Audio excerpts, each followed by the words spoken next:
Static methods in JavaScript, as well as other languages, are methods that belong to a class rather than an instance of a class. We'll make a class right now called myMath. Let's define a static add function. If you're psychic, you know for the add function I'll return a plus b. Then we'll define an absolute value function called abs.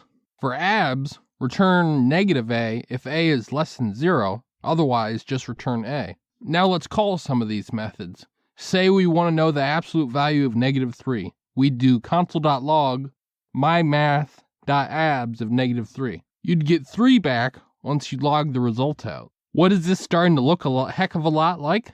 That's right, the built-in math object in JavaScript. You don't need an instance of the math object. You just call math.abs, math.square-root, etc.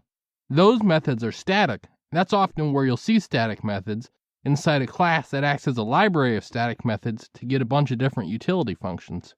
Like and subscribe to learn more.